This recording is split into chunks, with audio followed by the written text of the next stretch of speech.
Hello friends, welcome to Eduacious your education mentor. So friend, आज के session में थोड़ा सा इम्पोर्टेंट बात करेंगे नीट की काउंसलिंग के ऊपर और देखेंगे कुछ इम्पोर्टेंट चीज़ जो स्टूडेंट को नोटिस करके चलना है। Today is like 9th of October, तो 2-3 दिन में ही आप लोग का रिज़ल्ट एक्सपेक्टेड है। 10, 11, 12 इन 3 डेट में कभी भी रिज़ल्ट आ सकता है और रिज़ल्ट आने के बाद आप लोग के स्कोर कार्ड आ जाएंगे, जिसको कि आपको एनटीए की वेबसाइट से डाउनलोड करना है। स्कोर कार्ड में सबसे इम्पोर्टेंट चीज़ आपकी रहती है आपकी ऑल इंडिया रैंक, जिससे आपको पता चल जाता है कि हमारी रैंक क्या आ रही है, हमारा स्टेटस क्या है, हम टोटल इंडिया में कहाँ पे स्टैंड करते हैं। गवर्नमेंट मेडिकल कॉलेज के अलॉटमेंट के लिए जब बच्चे प्रिपरेशन करते हैं तो उनका टारगेट रहता है 1 मार्क्स को लेके चलते हैं कि I have to score 600 marks and all. और लेकिन जब काउंसलिंग होती है तो काउंसलिंग में जो अलॉटमेंट होते हैं वो आपकी रैंक के बेसिस पे होते हैं। ऐसा हो सकता है कि 600 के मार्क्स पे 6 बच्चे हों या 15 बच्चे हों या 20 बच्चे हों जिनका मार्क्स 600 आ रहा हो, बट जो आपकी ऑल इंडिया रैंक होगी वो यूनिक होगी। जो आपकी रैंक है वो दूसरे बच्चे की रैंक नहीं होगी। तो आपकी जो अलॉटमेंट है उसके बेसिस पे होते हैं। गवर्नमेंट मेडिकल कॉलेज की जो कट ऑफ होती है वो बेसिकली डिपेंड करती है नंबर ऑफ़ सीट्स के ऊपर और टॉप स्कोरर्स के ऊपर। लास्ट ईयर लगभग 13,000 के अंदर तक फिनिश हो गया था। इस बार काफ़ी सीट्स फिर से इंक्रीज़ हुई हैं। तो अगर हम all India all India counselling की बात करते हैं या स्टेट काउंसलिंग की बात करते हैं तो लगभग आपका 14,000 या थोड़ा सा लीनियंट हो जाते हैं 14,500 टू 15,000 के अंदर रैंक है। तो you got a very good opportunity कि आपको गवर्नमेंट सीट मिलने की काफ़ी अच्छी चांसेस रहेगी for the MBBS program friends. और ऑल इंडिया कोटा का बट ऑब्वियस की बात है कि इस बार थोड़ा से कट ऑफ फ्लाई होंगे, ऊपर की तरफ जाएंगे। पिछले साल 582 तक जनरल का अलॉटमेंट हुआ था। इस बार if you talk about the OBC and general category तो चांसेस ये हैं कि 590 के अबव नियर अबाउट 600 या 595 तक जा सकता है। बट स्टेट में सभी स्टेट के कट ऑफ अलग रहेंगे, उसके रीजंस अलग रहते हैं कि कितने बच्चों ने पार्टिसिपेट किया और उस इंडिविजुअल स्टेट का परफॉर्मेंस क्या है, कितने टॉप स्कोरर्स हैं उस स्टेट में। तो स्टेट में बेसिकली देखा जाए तो दिल्ली का और केरला का, राजस्थान का, यूपी का, बिहार का, इन सब स्टेट का, हरियाणा का भी कट ऑफ काफ़ी ऊपर जाता है। बट जैसे कि इस बार हरियाणा में नंबर ऑफ़ स्टूडेंट काफ़ी कम थे पिछले साल के मुकाबले, अगर देखें तो इसका भी इम्पैक्ट आने की ज़रूरत का काफ़ी अच्छा चांसेस हैं।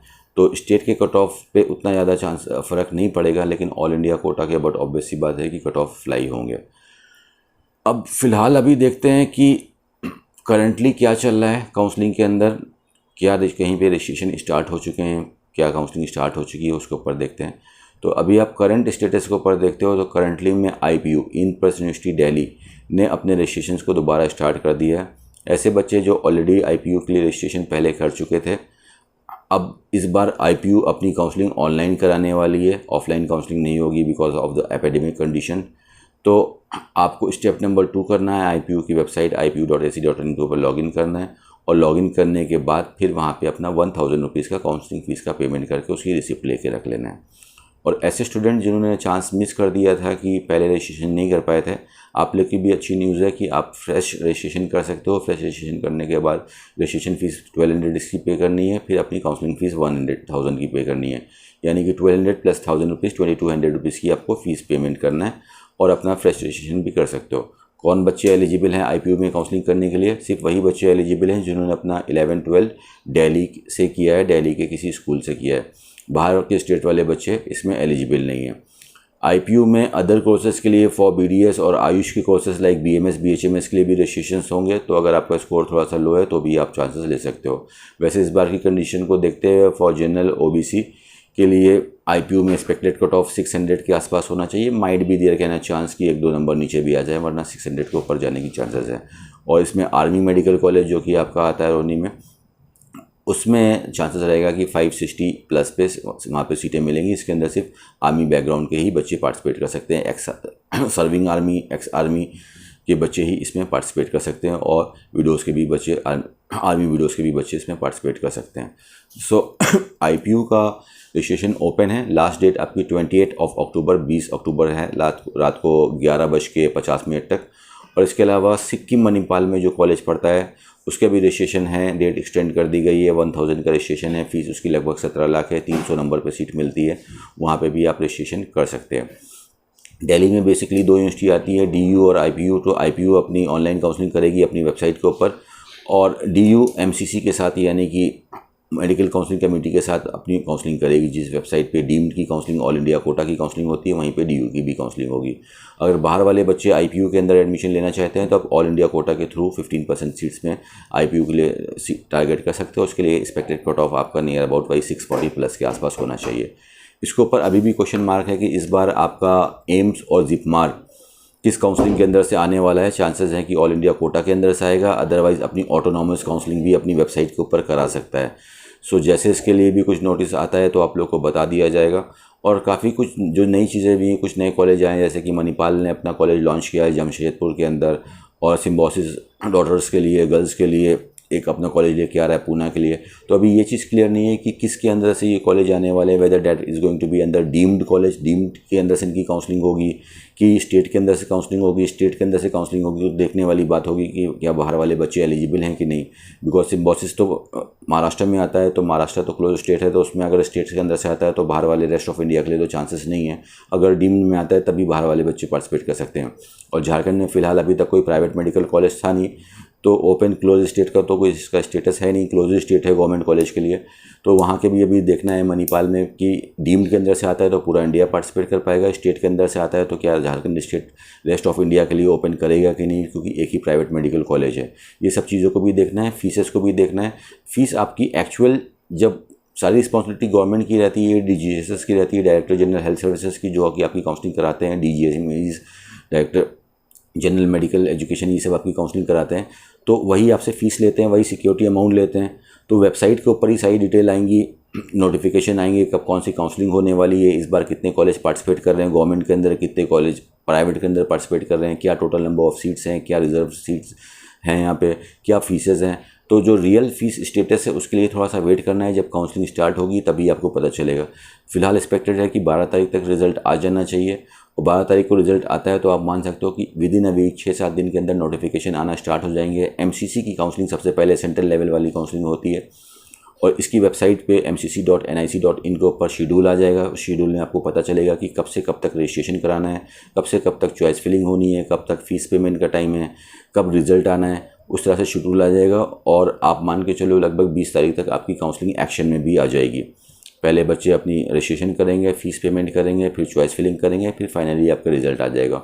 और जब आपकी इसकी चॉइस फिलिंग चल रही होगी, रिज़ल्ट आने से पहले पहले एमसीसी का, उस समय स्टेट्स भी अपने नोटिफिकेशन निकालना स्टार्ट कर देंगे अपनी वेबसाइट के ऊपर, और शेड्यूल उस पर आपको पता चलने लगेगा कि कौन से स्टेट का कब का क्या शेड्यूल है, क्या स्टेट के फीसेस हैं, क्या स्टेट में क्या कॉलेजेस आ रहे हैं। तो अभी जो मार्केट में इंफॉर्मेशन है वो आधी अधूरी है, 2019 की है। 2020 की इंफॉर्मेशन के लिए जो ऑफिशियल वेबसाइट है काउंसलिंग की, उसके ऊपर जो इन्फॉर्मेशन आएगी चॉइस फिलिंग से पहले, वो इंपॉर्टेंट रहेगी। वो आपको बताएगा कि 2020 का एग्जैक्ट स्टेटस क्या है। एनएमसी का कोई खास प्रभाव पड़ता हुआ नहीं दिखाई दे रहा है फ़ीस के अंदर। ज़्यादातर जो कॉलेज अभी अपनी फ़ीस अपनी वेबसाइट पे लगा रहे हैं वो बढ़ के ही आ रही है। तो फीस में दोस्तों इतना ज़्यादा आप एक्सपेक्टेशन मत करें। और वैसे भी एनएमसी के बिल को एनएमसी इम्प्लीमेंट हो रहा है, ये सभी जानते हैं, लेकिन उसके क्या रूल्स एंड रेगुलेशन है वो ज़्यादातर लोगों ने डिकोड नहीं किए हैं। तो फीस के ऊपर इतना ज़्यादा इसका इफेक्ट पड़ने वाला नहीं है। लेकिन हाँ, नेक्स्ट का एग्ज़ाम होने वाला है, इसमें कोई दो राय नहीं है। नेक्स्ट का एग्ज़ाम होगा, तो अगर आपको लग रहा है कि आप इंडिया के बाहर जाना चाहते हो, आपका बजट शॉर्ट है इंडिया में पढ़ने के लिए, तो एक अच्छा ऑप्शन रहेगा। लेकिन ऐसे बच्चों को मैं खासकर रिकमेंड करना चाहूँगा अपने एक्सपीरियंस से। जब मैं देखा है कि ऐसे बच्चे जो नीट के एग्ज़ाम में 50% नंबर लेके आते हैं, आउट ऑफ 720 अगर आप 360 नंबर लेके जा रहे हो, तो आप इंडिया के बाहर भी जाते हो तो आपको प्रॉब्लम नहीं होती है, वापस आके टेस्ट देने में भी प्रॉब्लम नहीं होती थी। तो अगर आपका 360 अबव स्कोर है तो there is a good chance कि अगर आप बाहर भी जाते हो just to save your money, तो आप बाहर जा सकते हो। बाकी इंडिया तो इंडिया ही है, अगर आप यहाँ से रह के पढ़ते हो तो उससे अच्छी कोई बात नहीं हो सकती है। लेकिन यहाँ पे हमको अपनी कंडीशन भी देखनी है, ज़्यादा इमोशनल नहीं रहना है। ये सभी बच्चों की कंडीशन अलग अलग है, सबकी मंजिल है डॉक्टर बनना, लेकिन अगर बजट नहीं है तो कैसे क्या हम रास्ता निकालें जिससे हम डॉक्टर बन सकते हैं। और अदर जो भी कोर्सेज होंगे like BDS, BMS, BHMS, BUMS, उनकी भी काउंसलिंग लगभग साथ में स्टार्ट हो जाएगी। नवंबर तक पूरी फुल एक्शन में काउंसलिंग होगी सारी। तो जो भी सीट अलॉटमेंट होगा वो काउंसलिंग के थ्रू होगा, वो सब चीज़ें आपको देख के चलनी है। सबसे पहले MCC मेडिकल काउंसलिंग कम्युनिटी अपनी ऑफिशियल वेबसाइट mcc.nic.in के ऊपर काउंसलिंग करेगा। उसके ऊपर प्राइवेट की जो डीम यूनिवर्सिटीज़ हैं, लास्ट ईयर तक 42 डीम यूनिवर्सिटीज़ थी, इस बार देखते हैं एक आध बढ़ती हैं, क्या बढ़ती हैं, तो वो सारी डीम यूनिवर्सिटीज़ की काउंसलिंग होगी। गवर्नमेंट के लिए ऑल इंडिया कोटा 15% की काउंसलिंग होगी। ESIC अगर इस बार आता है उसके ऊपर भी थोड़ा कंट्रोवर्शियल चल रहा है। गवर्नमेंट ने पहले मना कर दिया था, फिर उसके ऊपर केस चला और अभी थोड़ा सा पॉजिटिव दिखने लगा है कि ESIC के रिजर्वेशन इस बार भी मिलेंगे। तो ESIC भी काउंसलिंग इसी पे एक्सपेक्टेड है। आर्म फोर्स मेडिकल कॉलेज की भी काउंसलिंग इस पे होगी, BHU AMU की भी काउंसलिंग इस पे ऊपर होगी, DU की भी काउंसलिंग ऊपर होगी। और देखना है कि एम्स की काउंसलिंग के लिए अभी ऑफिशियल कोई नोटिफिकेशन नहीं आया है, तो इसलिए अभी सही बात नहीं होगी कि पहले से भी कुछ भी बोल देना। तो एम्स और जिपमार को देखना है कि एम्स जिपमार अपनी ऑटोनॉमस काउंसलिंग कराते हैं कि ऑल इंडिया कोटा के साथ आते हैं। तो इस तरह से आपकी ये काउंसलिंग होगी। ये काउंसलिंग होने के बाद आप मान सकते हो कि अक्टूबर के लास्ट वीक में आपके स्टेट्स के नोटिफिकेशन निकल जाएंगे। फिर जितने भी स्टेट्स हैं, कर्नाटका, गुजरात, महाराष्ट्र, यूपी, बिहार, झारखंड, जो भी स्टेट्स हैं पूरे पैन इंडिया में, आप लोग की जो ऑफिशियल वेबसाइट है वहाँ पे आप लोग की काउंसलिंग स्टार्ट हो जाएगी। सारी काउंसलिंग ऑनलाइन ही होनी है इस बार। PG की भी काउंसलिंग ऑनलाइन हुई थी, ज़्यादा फिजिकल गैदरिंग नहीं होगी। और जो पेमेंट्स हैं आपके, जो सिक्योरिटी अमाउंट का भी पेमेंट आप लोग 2 लाख का करते हो, वो भी आप ऑनलाइन पे करोगे by your debit card, credit card और नेट बैंकिंग। काफ़ी लोगों को इसके बारे में पता नहीं है। तो अगर आप देख लो आपके कार्ड में इतनी लिमिट नहीं है कि उसमें एक बार में 2,03,000 या 2,05,000 का पेमेंट ना हो पाए, तो अपनी लिमिट्स को बढ़ाने के लिए आप बैंक को रिक्वेस्ट कर सकते हो। अदरवाइज़ किसी प्राइवेट बैंक में अपना अकाउंट खुलवा सकते हो, लाइक एक्सिस और ICICI और HDFC according to your convenience. और उसमें अपना 2-2.5 लाख रुपए सबमिट कर सकते हैं कि आपको स्टार्टिंग में अमाउंट पे करने में प्रॉब्लम ना है। वरना नेट बैंकिंग की भी फैसिलिटी एक्टिवेट करा सकते हो। फिलहाल अभी अपने डॉक्यूमेंट्स को रेडी कर लिए। डॉक्यूमेंट्स में जो आपके 10-12 की मार्कशीट, सर्टिफिकेट्स हैं, वो सब आपके पास रेडी होंगे। नीट के फ़ोटो आपके पास रेडी होंगे। नीट का एडमिट कार्ड आप लोग को अपने पास रखना है। काफ़ी बच्चे बोल रहे हैं कि मेरा एडमिट कार्ड तो सेंटर में ही जमा हो गया, हम क्या करें। अब दोबारा से नया नीट का एडमिट कार्ड डाउनलोड कर लीजिए बस, और कुछ आपको नहीं करना है। बाकी नीट का स्कोर कार्ड और आपका अलॉटमेंट लेटर जो आपको तब मिलेगा जब आपको सीट अलॉट होगी, ये सब रखना है। इसके अलावा में जो एडिशनल डॉक्यूमेंट को ध्यान देना है वो ये है कि हमारा डोमिसाइल सर्टिफिकेट हमारे पास होना चाहिए। डोमिसाइल सर्टिफिकेट बना लीजिए, अगर आपके पास पहले बना हुआ है तो 11 महीने से पुराना नहीं होना चाहिए वो। वैसे ही अपना रिजर्वेशन सर्टिफिकेट EWS का हो, OBC का हो, SC ST फिजिकली हैंडीकैप्ड का, ये अपना बनवा के अभी अपने पास रेडी रख लीजिए। पुराना हो तो रिन्यू करा लीजिए उसको। और जो बच्चे रिजर्वेशन क्लेम करेंगे, आपको अपना NCL भी बनवा के रखना है, नॉन क्रीमी लेयर का भी सर्टिफिकेट, उसको बनवा के आप अपना रख लीजिए। पुराना नहीं होना चाहिए, ये भी 1 साल से पुराना कोई डॉक्यूमेंट एक्सेप्ट नहीं होता है। ज़्यादातर जगह पे कोई कहीं कहीं पे कर भी लेते हैं। एंड गैप सर्टिफिकेट पे भी ध्यान दीजिएगा। गैप सर्टिफिकेट भी मांगा जाता है आप लोगों से काउंसलिंग में। प्राइवेट में भी मांगा जाता है, गवर्नमेंट में भी मांगा जाता है। तो गैप सर्टिफिकेट को भी रेडी कर लीजिए। गैप सर्टिफिकेट नहीं जानते हैं आप, तो मान लीजिए कि आपने 2018 में अपना क्लास 12 या 2017 में क्लास 12 पास किया था, अभी 2020 में आप एडमिशन लेने जा रहे हो, तो 2 साल या जो 3 साल का या 1 साल का जिसको भी जो गैप हुआ है, उसके लिए एक सर्टिफिकेट बनता है, एक आपका डिक्लेरेशन बनता है। तो ये आप किसी भी एडवोकेट या नोटरी से बनवा सकते हो। 10 रुपीज़ के स्टैम्प पेपर पे सुप्रीम कोर्ट की गाइडलाइन से बनता है। बाकी कई लोग 100 रुपये के भी स्टैम्प पेपर पर बनवा लेते हैं। उसके ऊपर कंटेंट यही रहता है कि हमने 2018 में क्लास 12 किया, 2020 में हम MBBS करने जा रहे हैं। इसके बीच में I was preparing for the medical education, में उसके लिए तैयारी कर रहा था और हमने कहीं पे एडमिशन नहीं लिया। अगर आपने कहीं पे एडमिशन लिया है तो उसको मेंशन करना पड़ेगा, और एडमिशन से पहले उस कॉलेज से आपको NOC भी दिखानी पड़ेगी कि हमने यहाँ पे ये कोर्स को छोड़ दिया है। तो ये सब डॉक्यूमेंट का पार्ट पहले से रेडी करके रखिएगा, जिससे पे लास्ट मोमेंट पे आपको कोई इशू ना आए। और उसके बाद तो काउंसलिंग की एग्जैक्ट इन्फॉर्मेशन जब काउंसलिंग शुरू होगी तभी पता चलेगा। अभी तो जो भी हम आप लोगों को बताते हैं या कोई भी आपको बताता है वो अपने एक्सपीरियंस, अपने अनुभव के हिसाब से बताता है और पिछले साल तक जो हुआ है वो बताता है। लेकिन आप सभी को पता है कि लास्ट ईयर जो हुआ है वो पूरी तरह से रिपीट नहीं होगा। जैसे लास्ट ईयर का पेपर इस बार रिपीट नहीं हुआ था, कुछ चेंजेस आते हैं माइनरली, तो वो चेंजेस आपको तभी पता चलेंगे जब काउंसलिंग इन एक्शन हो जाएगी। तो एक्सपेक्टेड यही है कि लगभग 20 तारीख से आप लोग की काउंसलिंग इन एक्शन हो जाएगी। MCC की काउंसलिंग स्टार्ट हो जाएगी, उसके बाद स्टेट की स्टार्ट होगी।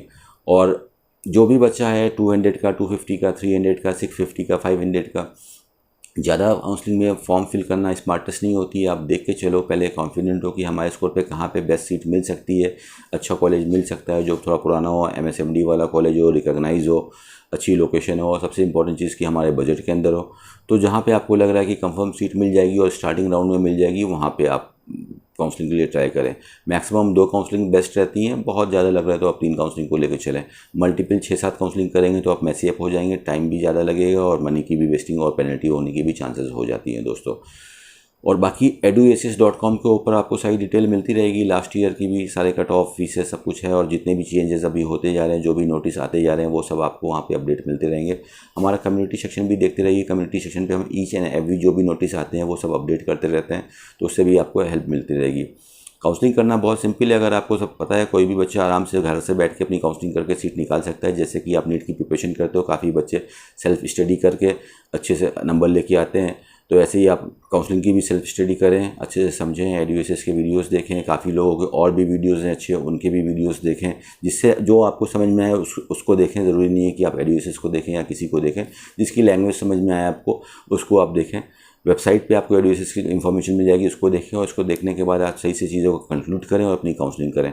उसके बाद भी ऐसे काफ़ी बच्चे होते हैं जिनको लगता है कि कोई हेल्प ली जाए, किसी कोचिंग को ज्वाइन किया जाए कि अच्छा हमें नंबर मिल जाए। तो if you are finding any mentor कि आपको कोई गाइड करे कैसे काउंसलिंग करें कि आपके स्कोर पे बेस्ट कॉलेज मिल जाए, कंफर्म मिल जाए, स्टार्टिंग राउंड में ही मिल जाए, बेस्ट मिनिमम कॉस्ट पे मिल जाए, तो आप एडुएसएस से इनरोल भी हो सकते हो। Our team will help you out कि आपके स्कोर पे जो बेस्ट अवेलेबल हो सकता है स्टार्टिंग राउंड में, हम आपको काउंसलिंग के थ्रू 100% अलॉटमेंट उसमें भी प्रोवाइड करें। तो अभी रजिस्ट्रेशन हमारे ओपन है, एक लगभग 15-16 तारीख तक ओपन रहेंगे। तो आप उस हमारे साथ भी अगर इनरोल होना चाहे तो इट्स अप टू यू कि आप हमसे इनरोल हो सकते हो। अदरवाइज़ हमारे वीडियोस को भी सही से आप वॉच आउट करते हो और वेबसाइट से भी डिटेल लेते हो, तो आप खुद से भी काउंसलिंग कर सकते हो। It's not a big game कि अगर बिना आप मेंटर के काउंसलिंग नहीं कर सकते हैं। ये सब चीज़ें हैं काउंसलिंग की। काफ़ी ये जो नए कॉलेज जो आ रहे हैं, मणिपाल एंड सिम्बोसिस, उसके लिए अभी वेट करके देखिए कि कौन सी काउंसलिंग के अंदर से आते हैं। बाकी फीसेस के लिए आपको थोड़ा सा वेट करना पड़ेगा। अभी जो फीसेस अपडेट हैं वो 2019 की, नई फीसेस जैसे काउंसलिंग स्टार्ट होगी तो गवर्नमेंट की ड्यूटी होती है कि चॉइस फिलिंग से पहले बच्चों को बताएं कि क्या फीसेस रहेंगी, क्या कॉस्ट रहेंगी। उन सबको देखने के बाद ही आप काउंसलिंग के लिए अप्रोच करेंगे। हो सकता है कर्नाटक की भी फीस इस बार 1-1.25 लाख रुपये बढ़ जाए पिछले साल के मुकाबले, बिकॉज पीजी में उसने फीस 1.5 लाख फीस बढ़ाई थी लास्ट ईयर से कंपैरिजन में, तो वो भी चीज़ बढ़ जाए। तो होपफुली ये थोड़ी बहुत सी इन्फॉर्मेशन आपके काम आएगी और आपकी काउंसलिंग जर्नी को और भी स्मूथ बनाएगी। So all the very best for your counselling journey friends. Thank you so much for giving your valuable time friends. Thank you so much.